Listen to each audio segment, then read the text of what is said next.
Attention.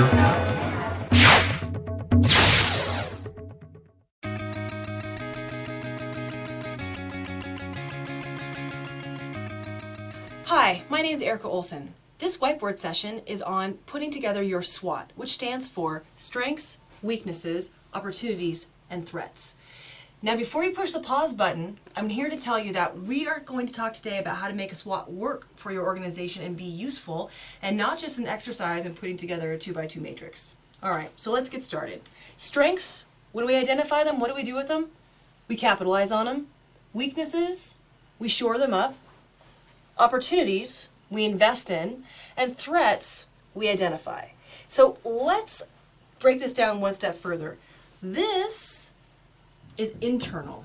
Okay, so these are items that are internal, super important. This, external.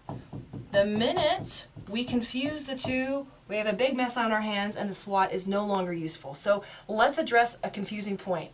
Yes, weaknesses are also opportunities. People don't like that language all the time, so if you don't like the word weakness, call it area of opportunity, okay? But the point is, stuff that we can control and stuff that we cannot control, but we can impact. Big difference. So let's talk about the internal side for just a moment. We need to collect data to populate the SWOT. We can create it on our own on the fly, but you know, that's kind of like putting a strategic plan or a strategy together in a vacuum, so I don't think you should do that. We want to get information into the SWOT based on customer feedback, your surveys, focus groups, however it is that you gather that, employee information via an employee survey, and we're looking for things such as specifically capabilities. What capabilities do we have that are strengths or weaknesses? Resources, money, brand, building, assets, that type of stuff that we have or don't have that are working for us, and processes. Things that we do, those internal processes that we do that are either great or not great. For example, a lot of times people think a weakness is communication. Communication, of course, is a process. Kind of a nice way to think about that, ends up in the weakness box. Let's move over to opportunities. External, what are we looking for? We're looking for secondary data that tells us something about our environment. Okay, what are we talking about there? Not the trees necessarily. I'm talking about mortgage rates, interest rates, data that impacts our business. That's the environmental information. That's secondary. Industry data. Okay, so what's happening in our industry? Maybe from your industry associations, that type of thing. And competitive data.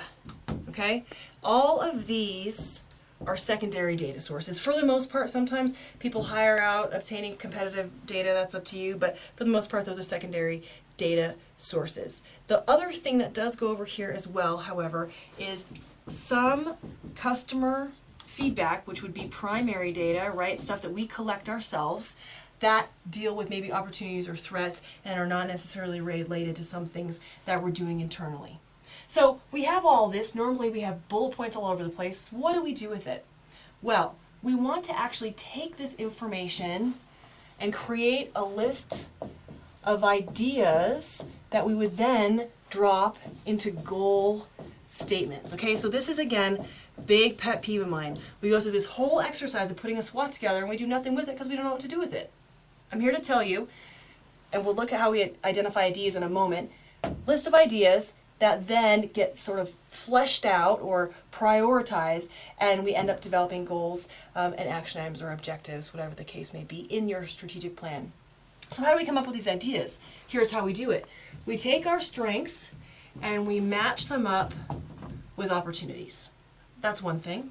Another way to generate ideas is to match up weaknesses with strengths. So, i.e., do we have a strength that can offset a weakness of ours, or do we have a strength that will help us to capitalize or invest in an opportunity that's out there?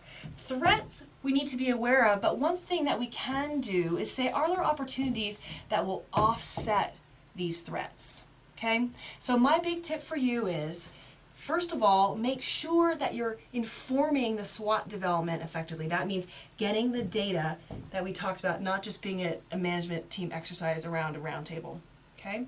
And the second thing then is make sure we do something with it, because the whole purpose is to inform our strategy development with great information, use this tool to suss it out, and then develop some great goals so you can move your organization forward.